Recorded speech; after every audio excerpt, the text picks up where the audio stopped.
Hey, what's going on, team? It's Ricky with TechBut's Garage, and in this video I'm going to be talking about, in my opinion and my experience, the top 3 cars that I would buy under $10,000.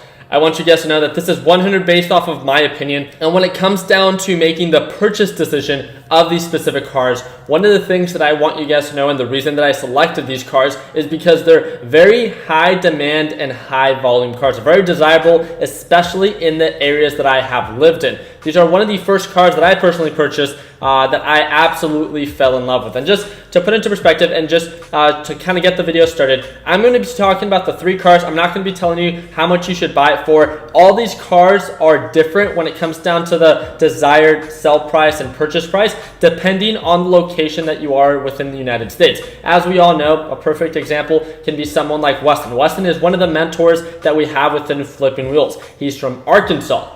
I'm from California, and a car that might be very desirable in California can be completely different and not as desirable in Arkansas. So the overall price based off of the demand will completely change, and this is something that you can determine as easily as going on your applications such as Craigslist, OfferUp, Letgo, and Facebook Marketplace to see what these cars are worth within your area. So after you guys watch this video, I want to get your opinion down in the comment section and what you think about the 3 cars that I chose to put under the best cars or the biggest bang for your buck when it comes down to cars under $10,000. So let's go ahead and get started. This is my all-time favorite, and again, this is going to be my #1 pick, 100% based off of preference, and some of you guys might know it as Crowd Killers.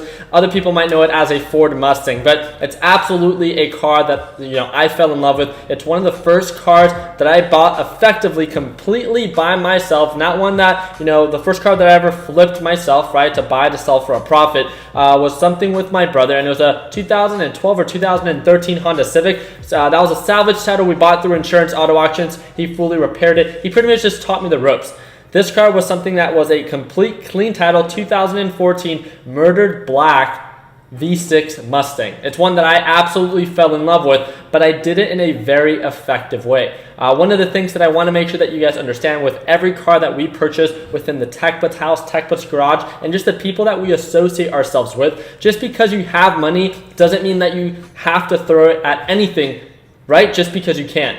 One of the things that I want you guys to understand is how to be an effective buyer. Inform yourself of what that car is worth, what it will be worth after you, put that wear and tear in, after you own it, maybe after 12 months, after 24 months, whatever the case may be. Just make sure that you plan ahead. One of the reasons that I want to talk about the 2014 to 2015 Ford Mustang is I've actually seen some 2014 Mustang GTs, which I think are absolute beauties, actually selling for less than $10,000. And yes, they might be a little bit more difficult to find. I see a lot of them posted for about $12,000, $12,500, $13,000 in the Arizona area, which is mainly what I look at when it comes down to more millennial-based applications. But I've also seen some posted for about the $10,000 to $9,500 price range. And the reason that this is so important is those are asking prices.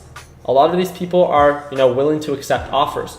So the more patient that you are, the more selective that you are when it comes down to making the purchase decision on which car is best for you, just know that, you're the final decision maker on what you end up paying for that car. As long as they're willing to negotiate, and depending on, how willing they are to let the car go, you can get an absolute amazing deal, enjoy the car, either break even after a year of ownership, or maybe even actually sell it for a profit. Moving on to the second car, it's going to be anywhere from a 2013, right, to all the way up to a 2015 Camaro. And I have not seen Camaros are a little bit more expensive based on the area that I live in comparison to Ford Mustangs. I know that a lot of people absolutely love Camaros. I think that they're beautiful cars, but even the SS's, the 2013, 2014 SS's, you can actually find them for less than $10,000, and the resale value should be anywhere around $11,500 to $12,000, depending on the trim and the condition of that specific car. And again, I'm talking about all clean title cars. The V6 Camaro, right, not the SS, 2014, 2015. I've been able to see some posts for about $11,000 to $12,000, which means that if you do your part in negotiating, being patient and waiting for that opportunity to present itself, right? If time is not of the essence, right? So you can make the best investment decision to minimize the amount of money that you lose, or at the end of it, either break even or make a profit. Now, one of the last ones that I want to talk about, a lot of you guys can pretty much guess it based off of the previous two that I spoke about, is a Dodge Charger and a Dodge Challenger. I've seen regular V6 2013 up to 2015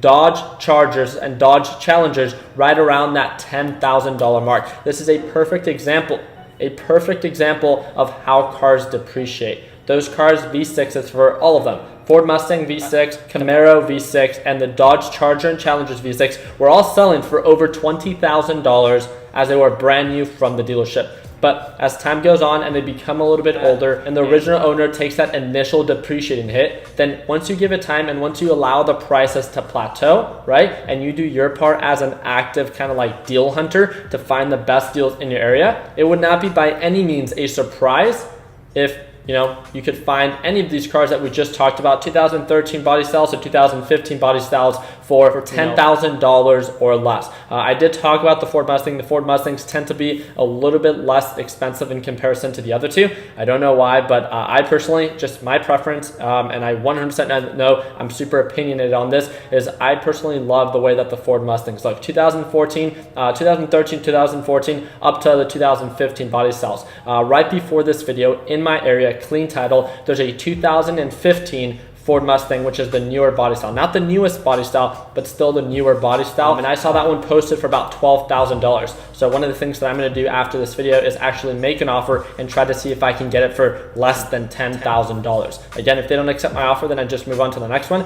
I'm in no rush to buy one of those cars. And if I do buy it, it's most likely gonna be to be able to buy, enjoy for a little bit, and then be able to sell for a profit, because no question I would be getting one of the best Ford Mustang V6 car deals in Arizona right now. So again, I simply wanted to talk about the three cars that I thought that were the biggest bang for your buck. Not only in experience, because they tend to be not much of sports cars, I don't want to say that, but they're definitely faster than your everyday drivers. On top of that, how beautiful would it be to not only enjoy your car, but either minimize the amount of money that you lose, break even, or actually make a profit while you buy this specific car. A lot of you guys have extra time this summer, so maybe buying one of these cars effectively and efficiently can kind of open your eyes to this new market when it comes down to being able to buy a car, enjoy it, and then later sell it for a profit or break even after you've enjoyed it. So let me know in the comment section what you guys think. So just make sure that you do your part as an active deal hunter to find the best car deals in your area. And if you guys have any questions about any car that you are about to buy, and again, I mean this, if you have any questions about the car deal that you're about to buy, let's make a deal right now. If you are in the market to potentially buy a new car, right, and you want to make sure that you get the best deal possible, I want to offer you this. I would like to jump on a call with you. It's not going to cost you one penny. I'm going to put the first link in the description. Please just make sure that you're actually going to buy a car, right? Either myself, Caleb, or Weston will jump on a call with you, which we're all mentors within the Flipping Wheels group, and we will make sure that we do our part in giving you our 2 cents on what that car is worth in our area and making sure that you get the best deal in your area. And it will teach you very little simple tips and tricks. And at the end of it, if it's something that you see value and it ends up saving you maybe a couple hundred or a couple $1,000, maybe you can give us a little shout out on your Instagram or something like that, just letting other people know and empowering them to find the best car deals in your area. So really do appreciate you guys' time. I really hope that I earned your thumbs up. It's Sunday. I hope that you guys had an amazing 4th of July weekend. Like always, guys, continue working hard, continue following dreams, let your passion be what drives your success. Hope you guys can subscribe, and like always, let's make sure that we end the year on a green note. Take it easy, team.